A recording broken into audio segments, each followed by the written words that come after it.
Eu sou de Registro, eu gosto de trabalhar com os produtos da nossa região. Tudo que tem aqui na região, cataia, palmito, pupunha, chá, polpa de jussara, eu olho, eu fico imaginando como é que seria aquele prato com aquele produto.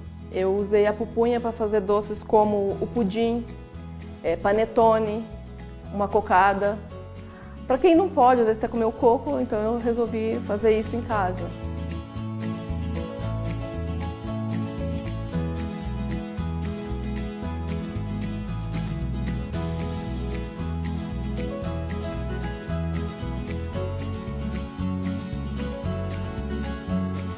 Não tem como falar, né, sobre gastronomia, sobre a nossa tradição, né, sem lembrar da importância, né, da colonização, da chegada dos japoneses aqui, né. Eles trouxeram vários itens, mas o arroz, assim, foi uma das coisas mais importantes, né. Assim, faz parte da nossa mesa, né. Eu costumo falar que a qualidade do nosso é melhor, né. Suspeito em falar assim, né, porque eu gosto muito, utilizo muito aqui, mas assim, fazendo uma comparação, ainda não encontrei outro melhor que o da região. É muito bom mesmo.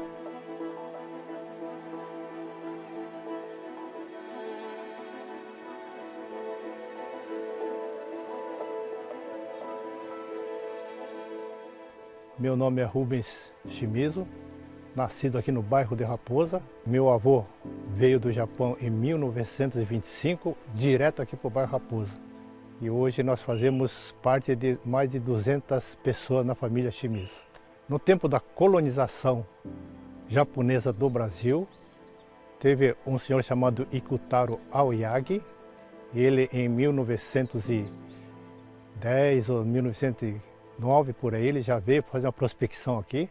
Aí percorrendo e viram que o Vale do Ribeira tem bastante água, clima propício.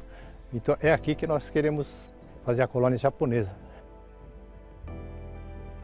Os japoneses trouxeram a técnica de plantar arroz do Japão no sistema de arroz irrigado, como esse aqui na Baixada, aqui.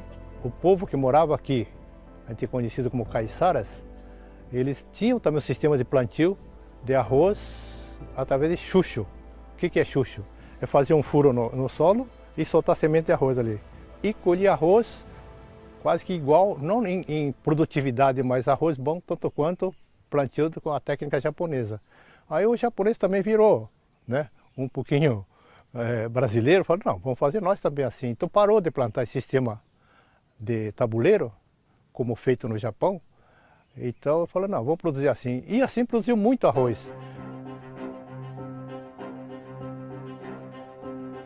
Agora, quanto ao arroz moti, os japoneses trouxeram alguma semente para o consumo próprio. Aí cada um plantava o seu na sua casa. Agora que uns 30 anos atrás é que começou a ter mercado.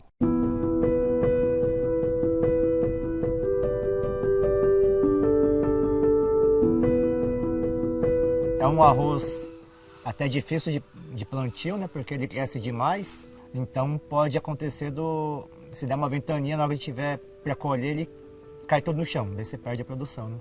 O arroz agulhinha também é plantado, tanto em Registro quanto em Iguape, né? Mas o forte em Registro hoje ainda é o arroz moti. Na região nós temos cerca de 800 hectares de arroz moti. O foco é o consumo regional, mas também o mercado de São Paulo. E aí, mesmo assim ainda falta, né? Às vezes a gente encontra o arroz moti aqui na região importado, né? Que vem do Vietnã para suprir a falta nossa. O arroz, de modo geral, aqui na região, ele é plantado em sistema de alagamento, né? É o arroz que não é irrigado, mas ele é alagado. Pelo fato de ser plantado na várzea, o solo já é bem fértil, né? Então usa até pouca adubação, mas quase nada de agrotóxico. O arroz moti, ele tem um sabor diferente, né? Ou o pessoal fala que ele tem sabor, que é o arroz agulhinha, os outros, o pessoal usa tempero, usa alho, óleo, então tira um pouco o sabor do arroz. O arroz moti, o pessoal é acostumado a comer ele sem tempero nada, né? E ele também tem uma liga, né? Que é para fazer os doces, os bolinhos.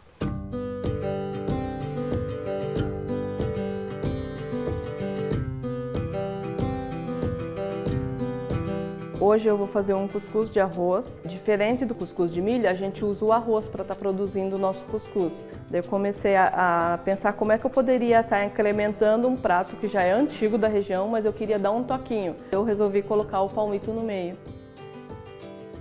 A gente vai iniciar colocando o óleo. Agora a gente vai colocar o alho para dar uma leve fritada nele. Agora eu vou acrescentar o palmito. Eu vou colocar uma pitada de sal. Eu acrescento a salsinha por último, dou uma mexida e já desligo o fogo e deixo ela esfriando. Eu deixei o arroz de molho de um dia para o outro. Vem para o liquidificador para você bater ele, até ele ficar uma farinha. Daí o que fica mais fino, a gente vai fazer a mistura com o palmito para colocar na cuscuzeira para ele ir ao fogo. Vou assentar todo o palmito com o arroz, né, aqui, a farinha de arroz aqui. Em 25 a 30 minutos ele está pronto. Esse é o cuscuz de arroz com palmito. Eu só vou finalizar ele com uma salsinha em cima.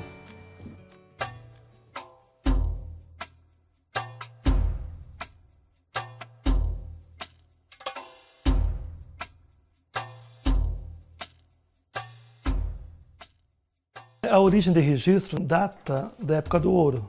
Quando foram descobertos na região veios de ouro nos rios da região, do Ribeira, havia muito descaminho do ouro, muito contrabando. Então a coroa portuguesa decidiu criar um posto do fisco em registro.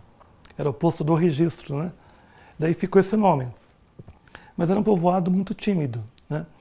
Havia só alguns sitiantes ali na região, em volta, nos rios, né? Mas ela teve, digamos assim, o seu esplendor quando chegou em registro a primeira leva de japoneses, que se estabeleceu primeiramente em Iguape, no bairro de Puvura, e depois, em 16, foi criada em registro uma nova colônia de japoneses. Eles começaram a plantar também o arroz, mas também o chá, e depois a banana. A partir daí a cidade se desenvolveu, cresceu, e hoje é a capital do Vale do Ribeira.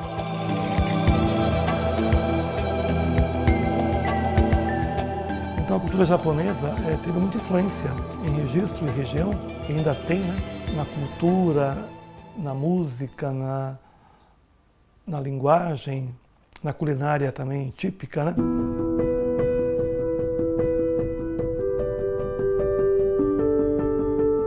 Meu nome é Kazutoshi Yamamaru, nascido no Japão, vim com 2 anos, 1955, e me criei no bairro da Raposa. E meu avô, tia, tudo plantava arroz para sobreviver, né, naquele tempo.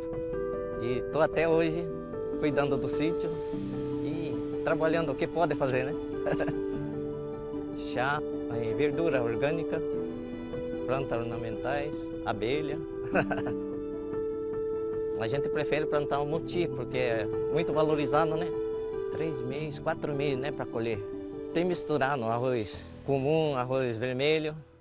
Se for colher na canivete, é a melhor coisa. Sai 100% arroz moti, não mistura com arroz vermelho, né?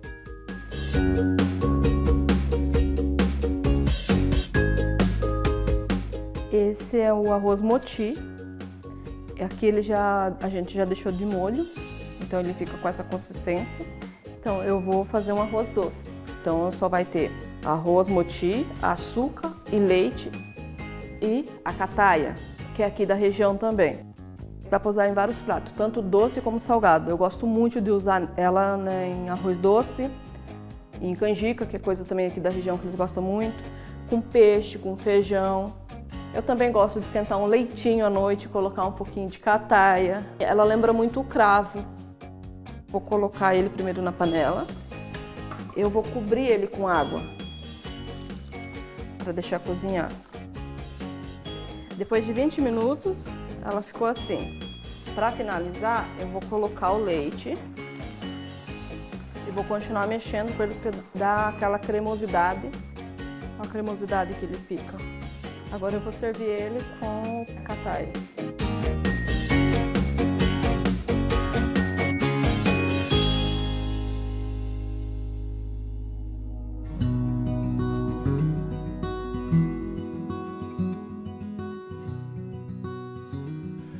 Hoje eu atuo na Associação Nipo Brasileira do Bairro Raposa como um dos diretores. Essa associação aqui faz parte da colonização japonesa de Registro. A colônia, quando veio para colonizar aqui a região, vieram para morar e ficar permanente, não para ganhar dinheiro e ir embora para o Japão. Então os japoneses daqui tentaram entrar o máximo possível, entrar em contato com os moradores da região que precisavam de informação, qual madeira é melhor para construir a casa, qual o sistema de cultivo de lavoura que vocês fazem, né? E aprenderam muito com esse pessoal. Inclusive, os primeiros casamentos entre não japonês foi aqui em Registro, antes da guerra, isso aí. Na época, casar com não japonês era um tabu, não era assim muito admitido, né?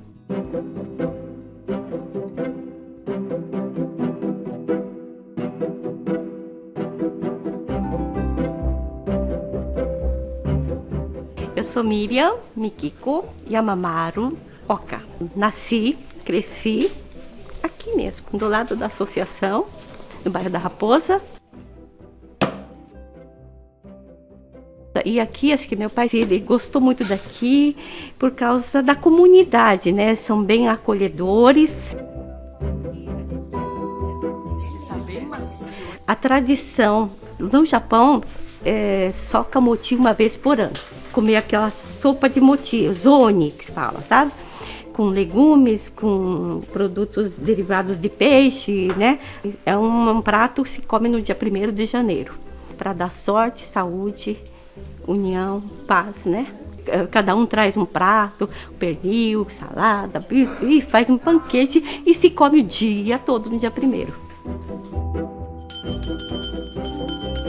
Em 2008 comemoramos 100 anos da imigração japonesa. Em 2013 comemoramos os 100 anos da colonização japonesa em Registro. Continuar preservando os trabalhos que os nossos antepassados deixaram feitos.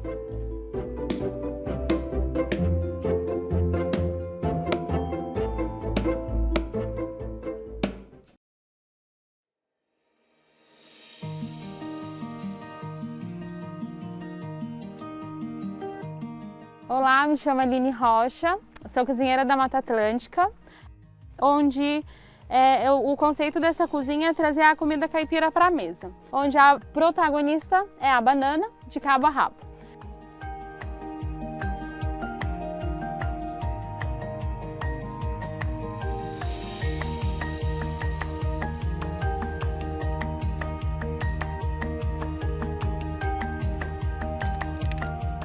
Na minha cozinha eu faço uso integral da banana, eu uso ela como fruta, né? A primeira parte que todo mundo gosta, que é descascar e comer ela madura. Depois disso a gente pode fazer um doce de banana. Se você tem em casa uma banana verde, a gente pode fazer um salgadinho como chips de banana. Da banana também dá para se comer o coração dela, que tem gente que também conhece ela como umbigo da bananeira.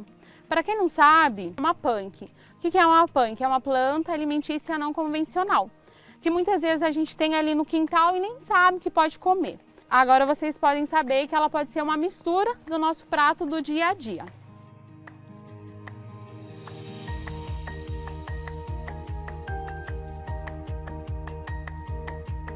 Vale do Ribeira, né? Eu lembro do chá, lembro da banana, do palmito, da mandioca, né?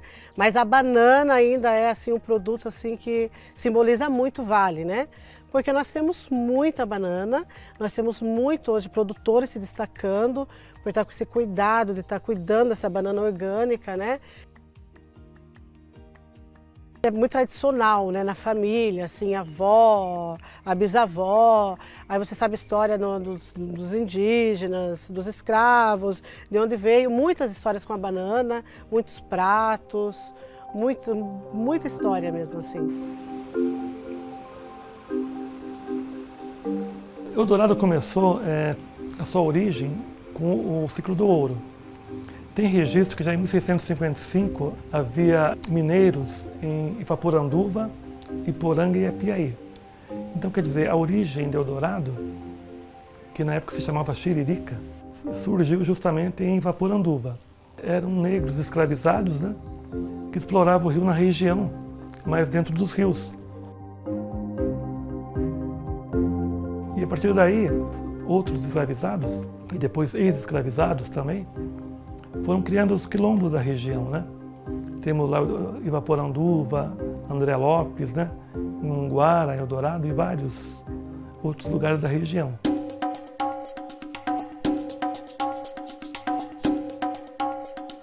Me chamo Ládio dos Santos Surquinho, profissão monitor ambiental, um lavrador, moro no quilombo Ivaporanduva há 39 anos, nascido e criado. Temos mais ou menos de 100 a 120 famílias, dá em torno aí 500 a 700 pessoas, né? Segundo o ITESP, Instituto de Terra do Estado de São Paulo, são mais ou menos na região do Vale do Ribeira, em Eldorado, essa região nossa aqui, 150 comunidades já catalogadas ou mapeadas já. Em termos de propriedade, de território, hoje aqui nós temos 3.150 hectares de Mata Atlântica preservada, onde a gente usa aí 10% desse todo, né? Planta tudo, arroz, feijão, milho, mandioca. A banana ela já veio para cá como se fosse uma rentabilidade da comunidade. Para comércio usa-se muito a nanica, banana nanica, depois tem a prata. Daí temos as bananas de qualidade, né? Banana Maranhão, banana da terra, que é aquela de fritar, banana cinza, banana pão, banana ouro. Tanto faz para o consumo próprio e para comercializar. Em pouquinha escala, digamos, é bem pouco, né? Nós podíamos ser um mega produtor de banana, mas como eu falei, nós não queremos o quilombo para até amanhã só, nós queremos ele para mais tempo aí. E hoje eu vou trazer uma receita mais que especial para vocês. Esse prato se chama Coração da Floresta e quem é a protagonista? A banana. A gente vai despetalar o coração. Essa parte roxa a gente vai descartar, despetalando e colocando na água. Chegando no final do nosso coração de bananeira, vai ter uma parte branca. Essa parte mais branquinha a gente pode fatiar e colocar junto para ferver nessa água, tá? Levantou a fervura, espera 5 minutos, troca de água. E assim 5 vezes. Depois de 5 vezes vai ficar assim. E vamos refogar.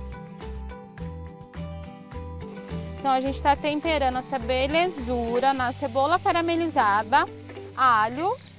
E aí a gente já pode vir com sal, tá? Molho, gente, ó, aqui eu já trouxe ele pronto, eu fiz um pouco antes, tá? Molho de tomate, ok? A gente vai pegar a cebolinha e adicionar nesse refogado. Bom, ela ficou assim, tá? Agora a gente vai fazer os acompanhamentos do Coração da Floresta, tá? A farofa. Essa farofa se chama farofa de pipoca. Vou misturar minha farinha de milho crocante com a minha pipoca triturada. Então a gente vai para o próximo processo, que é selar nossa banana madura. Aqui a gente vai usar a banana terra. Esquentou sua frigideira, azeite, sal. Eu trouxe também para acompanhar nosso prato o pupunha. E para finalizar o processo, o chips, que é banana verde frita. A base, né, que a gente vai pôr no prato é o feijão, um creme de feijão. Depois vai vir um arroz, depois vai vir a mistura. A gente está tendo a oportunidade de conhecer essa comida, né, que é uma comida ancestral, de conexão com nossos ancestrais, com originários, né, que aqui a gente tem os quilombolas, né. Em cima do coração da bananeira, a gente vai pôr um crisp de taioba. O que a gente come diz muito também onde a gente está, né? Comida é cultura, que tem história, que tem um passado, que tem um presente, que tem um futuro. Então a gente tem que mesmo agradecer, preservar, cultivar, valorizar o produtor. Finalmente, vos apresento Coração da Floresta.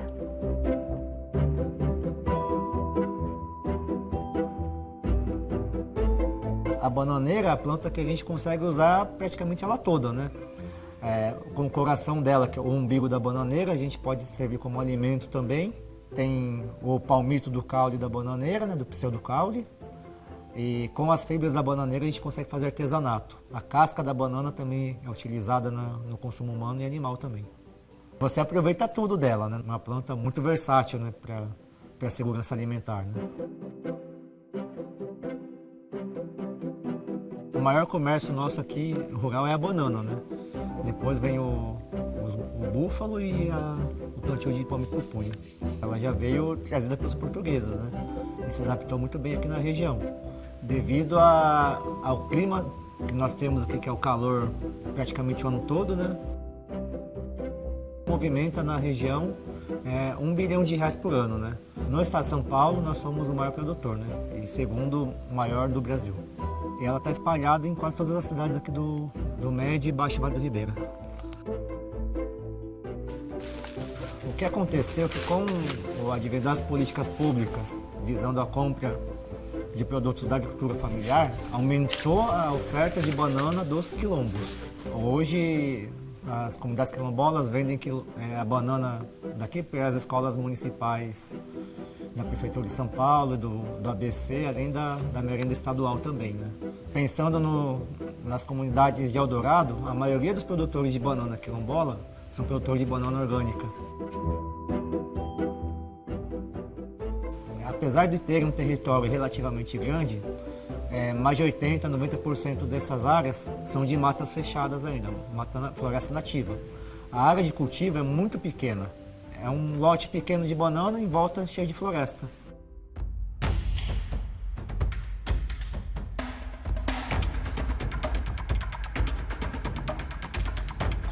Meu nome é Ezequiel Alves da Silva, filho de Ernesto Alves e Antônia Rodrigues da Silva Alves. Eu nasci e me criei aqui, estou com 67 anos, mas veio muito antes, lá do ano passado, né? Desde da escravidão aí. Meu avô carregava mineração nessa canoa, lá de Poranga, ele ia até Iguape, canoa. Eu trabalho com tudo, arroz, café, milho, tudo a área da agricultura familiar, eu mexo com tudo aqui. Só que todo mundo tem uma cota, nós somos uns 100 agricultores. Aí vai sair 900 caixas, ou 1000 caixas, aí nós dividimos, tudo tira um pouco. Nós temos uma ordem para nós derrubar nossas matas, nós respeitamos, respeitar as águas. Também ajuda a gente, que é a nossa saúde, nossa riqueza.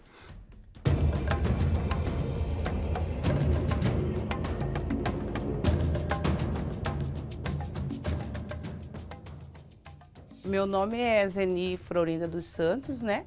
Eu mesmo tenho 40 anos.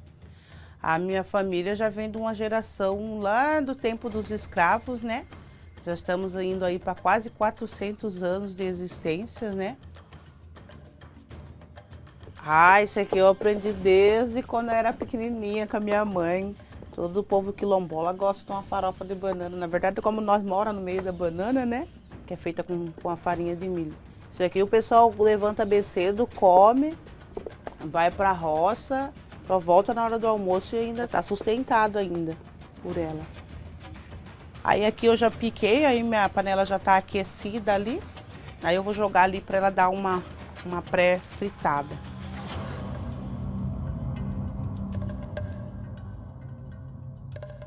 A nossa alimentação, praticamente de 100%, 80% a 70% ela é uma alimentação natural, orgânica, né?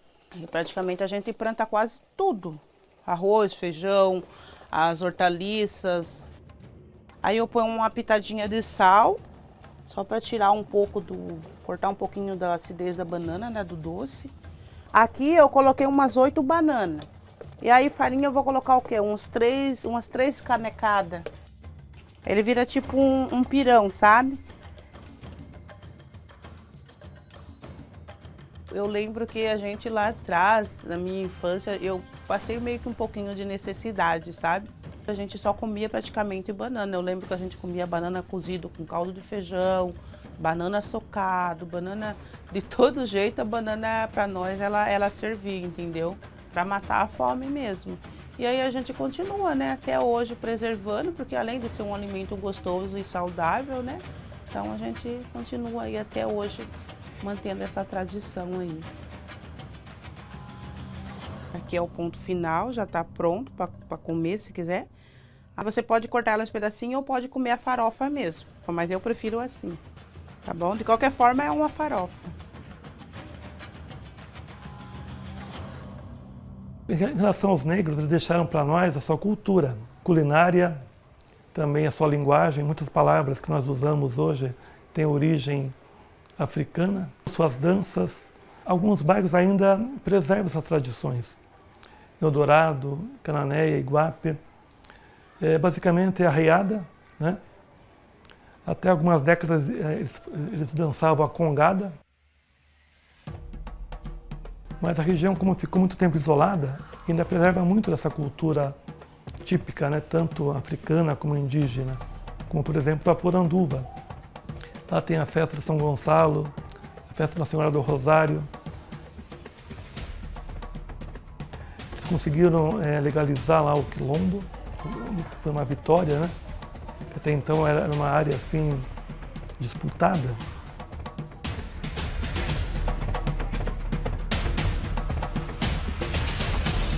A gente tem a nossa igreja aqui, Nossa Senhora do Rosário dos Homens Pretos, né? Em homenagem a ela no dia 12 de outubro. Nesse dia nós realizamos mais ou menos aí, quase aí 5 dias de festa, né? A gente vai todo mundo para a igreja, com o padre ali, tem a missa, e dali nós faz uma oferenda, várias comidas típicas ali oferecido para quem tiver ali, tomar um cafezinho, né? E passa o dia todo em oração.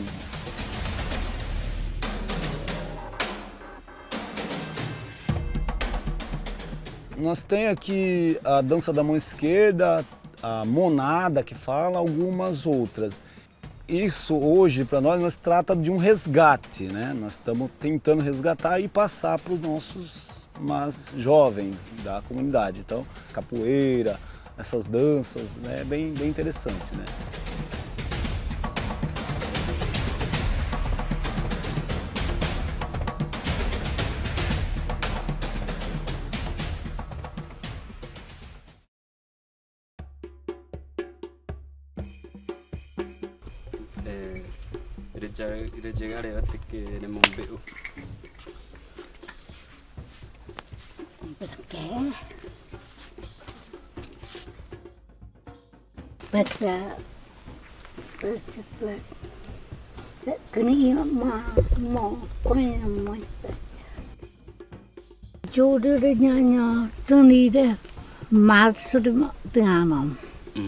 Ela está explicando que a época de plantação de ramos de mandioca é basicamente em julho, junho. Julho a gente começa, dependendo da fase da lua, e lá em fevereiro, março já é tempo de colheita já.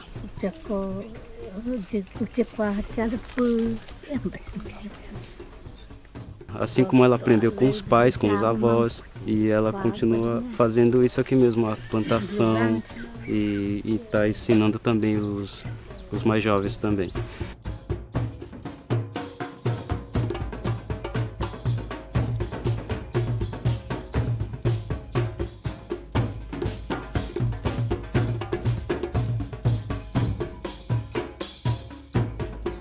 Meu nome é Sidney Caraí Veríssimo, que o Caraí vem de batismo dentro da aldeia, dentro da nossa comunidade. Então a gente pertence a Guarani Buá mesmo. Para saber se a mandioca já está pronta para ser arrancada, a gente olha a terra, que às vezes levanta um pouquinho. Aí a gente olha também a espessura do ramo também, que é um pouco mais grande. Aí a gente já visualiza que já está bom.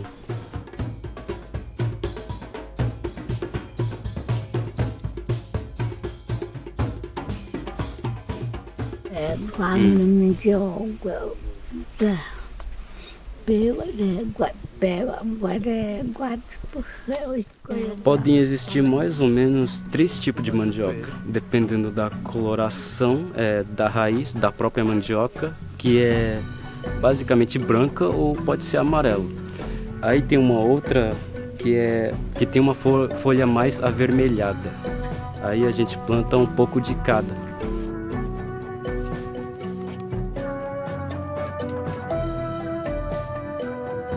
Se outra pessoa não planta, a gente também dá um pouquinho para ela plantar. Pode ser de outra aldeia. A gente sempre se ajuda assim com as aldeias vizinhas. Assim. A gente faz uma troca também às vezes. A gente pode trocar o milho pela mandioca, ou pela batata doce, ou cana-de-açúcar. A gente não usa veneno, a gente não usa nada. Não é um produto industrializado.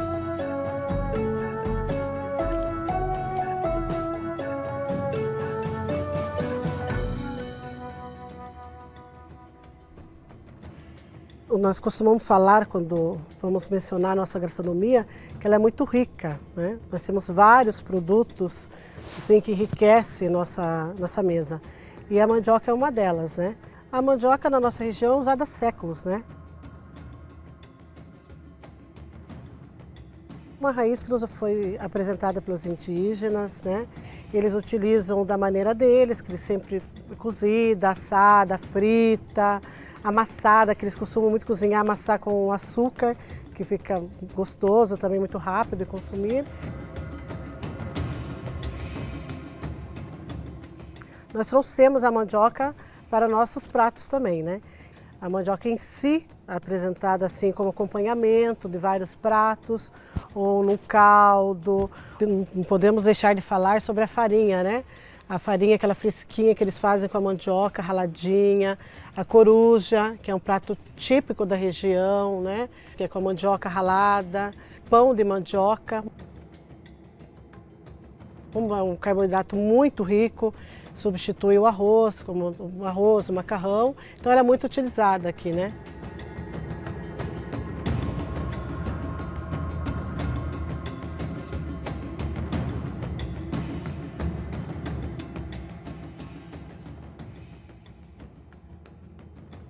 Cananéia, ela surgiu através da vinda de portugueses e espanhóis para a região.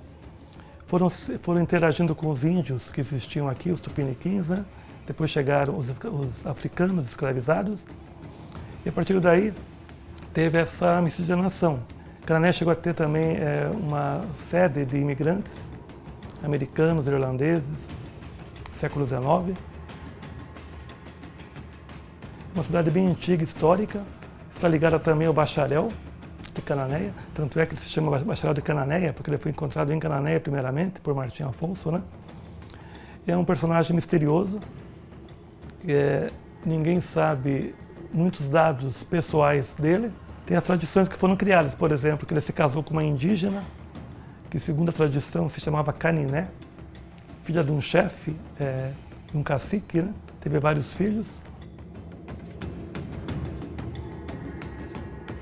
Cidades, né, da região e também os bairros têm nomes indígenas, por exemplo, Iguape, né, Miracatu, Jacupiranga, Juquiá, Apiaí, Iporanga, Juquitiba, Itariri. Na própria linguagem tem muitos termos de origem indígena, né? Na culinária, no caso a mandioca, a farinha, né? O peixe moqueado, que é assado na brasa, né? Tudo isso é tradição indígena.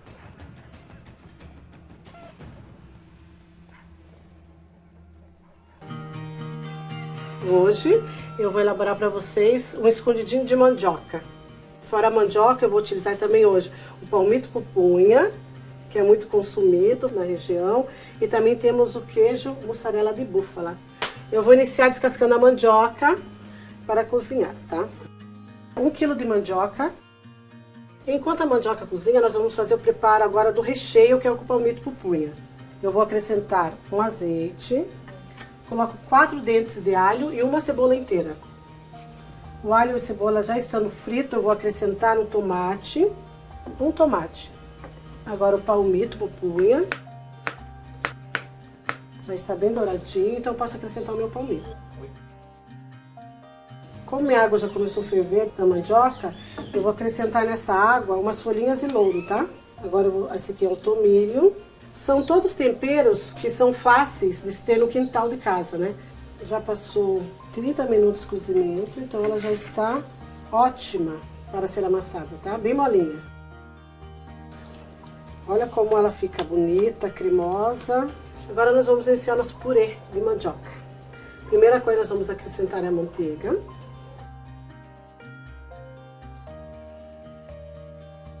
Nós vamos montar o escondidinho. Palmito pronto. Que é o nosso recheio. Queijo mussarela de búfala. E vamos, como o nome já fala, esconder nosso recheio, né? Bem escondidinho.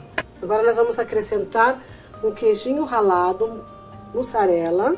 Agora vamos utilizar o tomilho e um tomatinho cereja no meio para dar uma cor, né?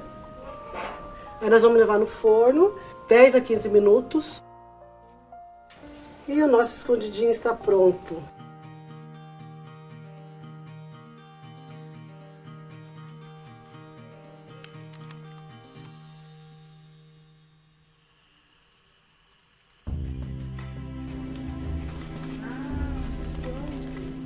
Venham de 5, mas 5 e não mais 7.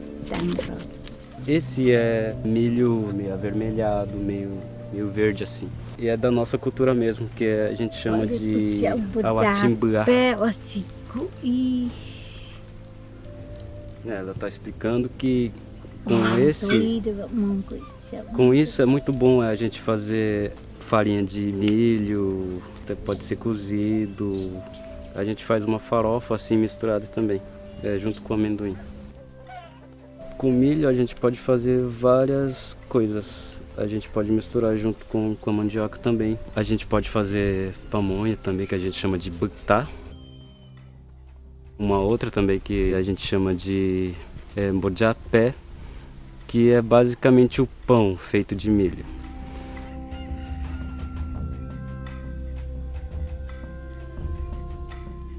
Os indígenas têm o hábito de comer muitas raízes, né?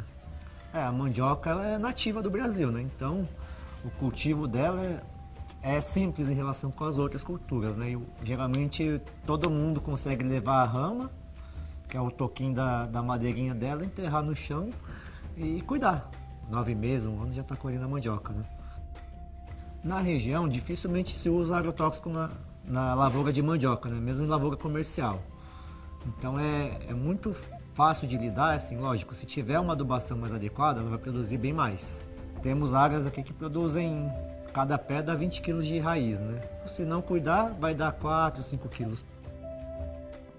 A questão da mandioca, ela é uma ótima fonte de energia, de carboidrato, né? E aliado com as frutas, que os indígenas comem muita fruta também, né?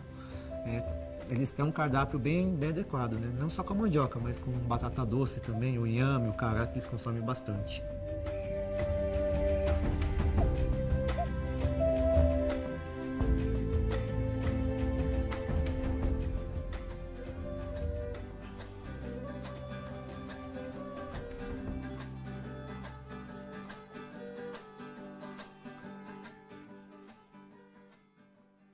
Essa é a casa de reza. Dentro da casa de reza é o pajé. Ele que faz as curas, faz os remédios tradicionais. É basicamente uma escola também. Lá a gente realiza o batismo na nossa cultura, que recebe um nome.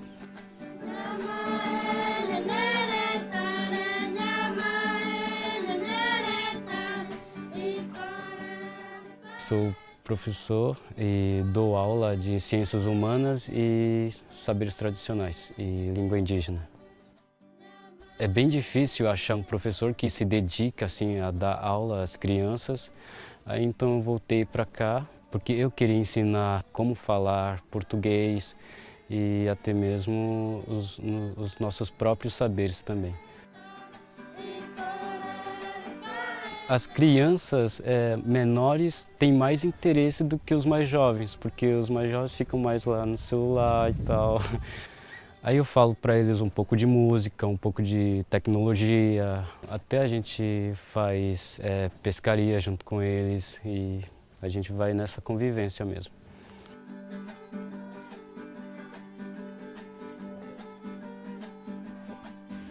Meu nome em Guarani é Erapotu. Para me representar para a pessoa de fora é Abílio da Silva Martins. Sou cacique aqui da aldeia Taquaritã, desde 2010. Um cacique é uma pessoa que tem que ter essa aprendizagem de conviver, de se comunicar com as pessoas de fora. O trabalho é muito difícil.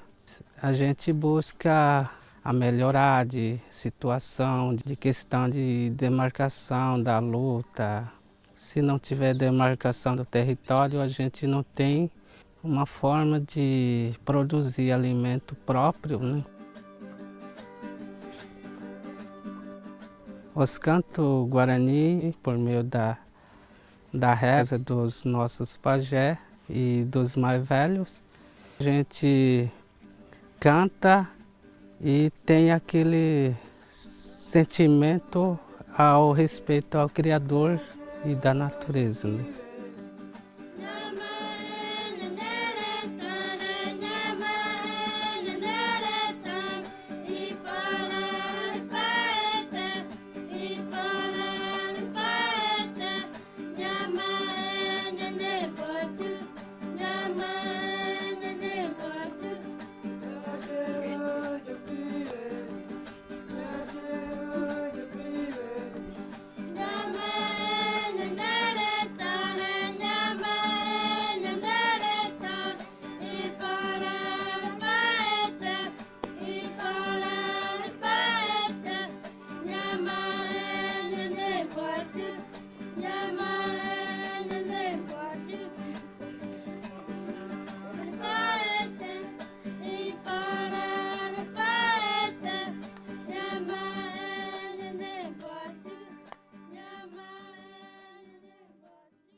Olá, meu nome é Silvana Cristina, sou chefe de cozinha há 23 anos, tenho um restaurante, Manjuba e Companhia, na cidade de Ilha Comprida, e o Pier Manjuba e Companhia em Iguape.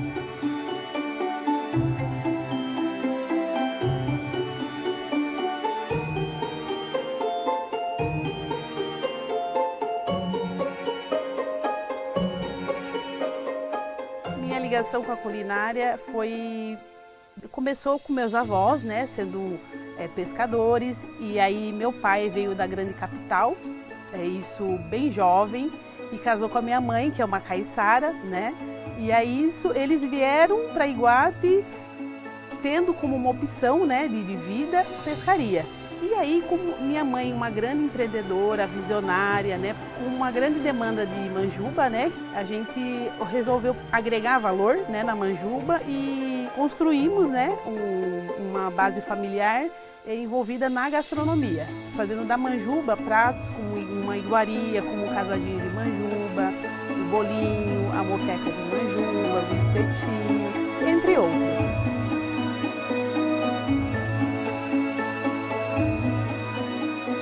Manjuba a gente já fala com aquele, lembrando do sabor, né? Que é um peixinho pequeno, muito saboroso. Nós utilizamos ela fritinha, como tira-gosto, casadinho de manjuba. Nós também fazemos um escondidinho de manjuba também que fica muito gostoso. Escabeche de manjuba. Então nós temos assim várias opções, né? Nós damos assim preferência de comprar direto com os pescadores, né, locais, assim. Valorizamos o trabalho deles, né, que é um trabalho árduo, né? Todo dia tá ali trazendo aquele produto fresquinho, de qualidade, né?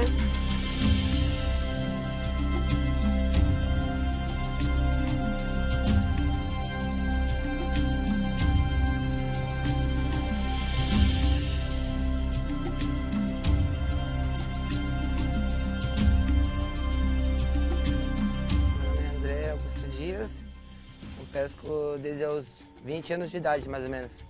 A gente morava no sítio, né? No outro sítio, a gente vivia mais na lavoura mesmo, mais do que plantava. Aí eu terminei os estudos e fui embora para Guarulhos, para tentar a vida lá. Depois eu fui para Ribeirão Pires, a vida difícil na cidade grande, aí eu voltei para cá. E aqui eu tô vivendo com minha mãe, com meu pai da pesca. E a gente tá se dando bem, graças a Deus, a gente conseguiu bastante coisa, comprou carro, consegue viver bem da pesca. Aqui é bem tranquilo, né? Você não tem aquela correria da cidade grande. Aqui a gente mais pesca manjuba, mas tem a minha mãe também pega camarão também. De vez em quando a gente sai de varinha também, né? Pra pescar robalo, mandi, traíra, essas coisas.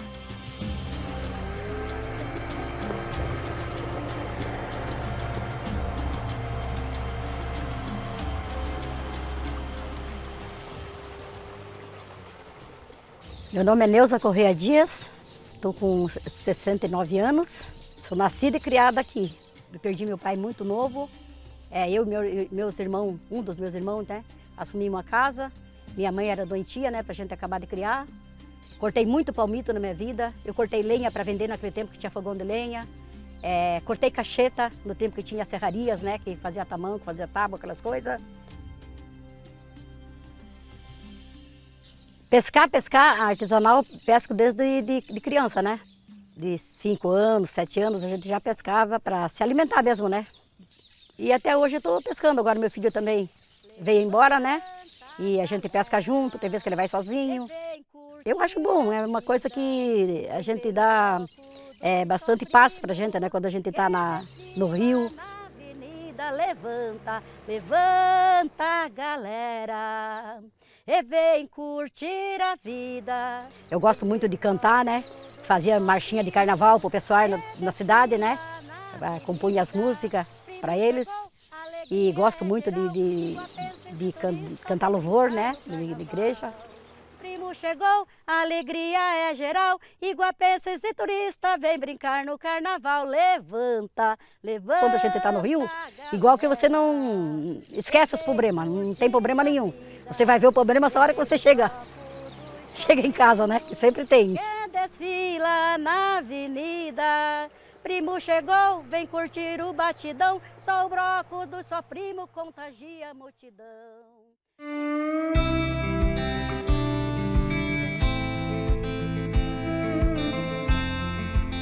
Eu vou apresentar para vocês o casadinho de manjuba, que é um prato típico da cidade de Iguape. É uma receita familiar, né, de onde minha mãe fez uma releitura de um casadinho que antigamente era feito com a ova, né, da própria manjuba. E aí esse casadinho que eu vou fazer com o recheio do camarão.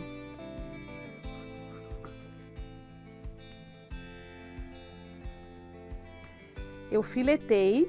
Agora eu vou reservar elas e eu vou fazer o recheio. Acrescentar o azeite, o alho, a cebola. Após selar o alho e a cebola, acrescenta o tomate. O sal. Após encorpar o alho, a cebola e o tomate, eu vou acrescentar o camarão pitu limpo. E esse camarão também é daqui da região, do Rio Ribeira de Iguape. Eu vou finalizar o recheio com a farinha de mandioca produzida aqui no município de Iguape por um produtor rural. Eu já encorpei, eu desligo o fogo e finalizo com o nosso coentro nativo. Ele foi colhido na nossa horta e agora vou reservar esse recheio para esfriar e colocar na manjuba. Agora eu vou fazer a mistura do trigo com o fubá. Eu vou temperá-los com sal. E vou começar a montagem do casadinho. Pegando uma colher de recheio, colocando dentro, pego outro filé e cubro ela e coloco no trigo com o fubá.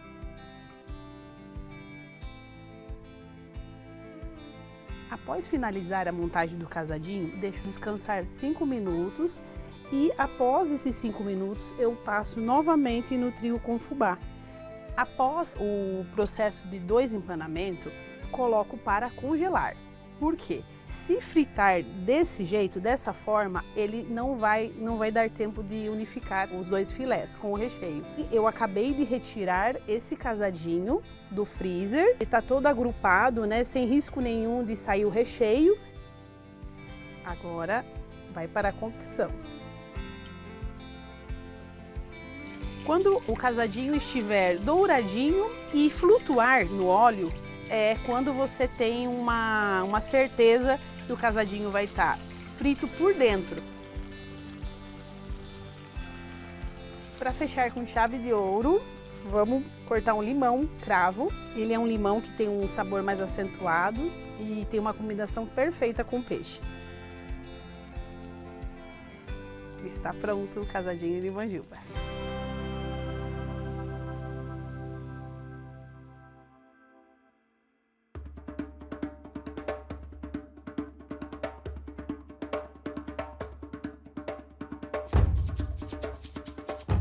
Iguape hoje tem cerca de 2.400 pescadores, né? E o foco lá, assim, são 2 safras importantes, que é a da tainha e a da manjuba, né? E tem a Ilha Comprida na frente de Iguape e forma um canal que divide o continente. Ali tem entre tanto a tainha quanto a manjuba, além de pescar no mar aberto mesmo. Geralmente é aquele que o bisavô já era pescador, né? Eles são bem tradicionais mesmo, né? Na época da manjuba, eles vão pescar manjuba. Na época da tainha, tainha. Quando não tem muito desses 2 peixes que são os principais, alguns vão pegar siri, vão caçar caranguejo, camarão também, mas é tudo de forma artesanal ainda.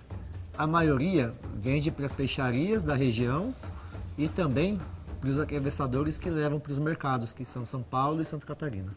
Nossa manjuba, principalmente, o maior comprador é Santa Catarina. Eles recebem um seguro para não pescar na época de piracema. São 4 salários que você recebe durante 4 meses, né? Que dependendo de como foi o ano, é praticamente a única fonte de renda. Se o peixe some durante o ano, ele só vive com esse recurso aí.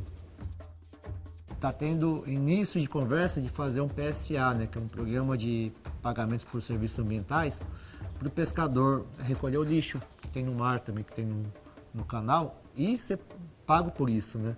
Existe um primeiro modelo em Cananéia, que está mais avançado, mas a Iguape ainda não começou.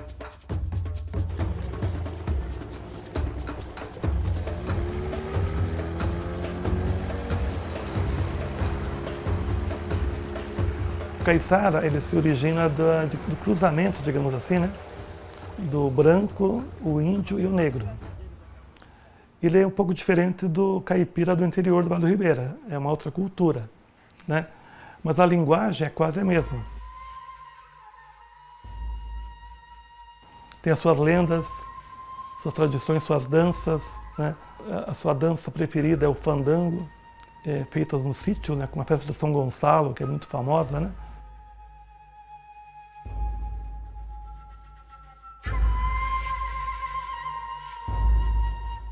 Porque Iguape, durante muitas décadas, ela ficou isolada.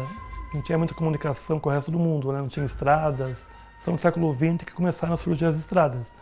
Então, devido a esse isolamento geográfico, ela conseguiu preservar essas tradições, né? Que se mantém até hoje.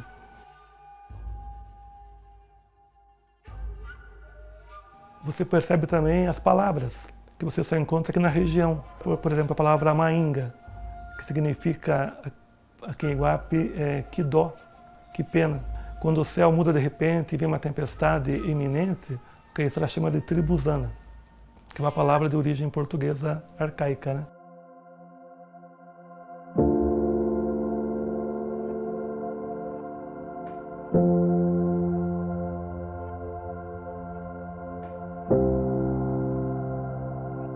Então, primeiro que eu acho, né, que a gente tem que passar para os filhos da gente, para os netos, é respeitar a natureza, né?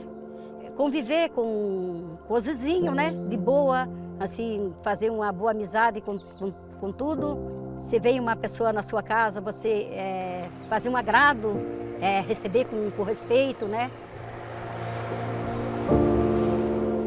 Aqui na cidade de Iguape, né? No bairro do Umbu onde a gente mora, a gente vive da água. Então, entendeu? A gente precisa preservar ela, por causa que é a vida que a gente tem e é a vida que a gente leva aqui na nossa cidade, né? A água que a gente usa para tomar banho, para lavar louça, sai tudo da água do rio, é tudo puxada por bomba. Entendeu? Aí como você vai sujar uma água dessa com lixo, com esgoto, manter o rio limpo, e é isso.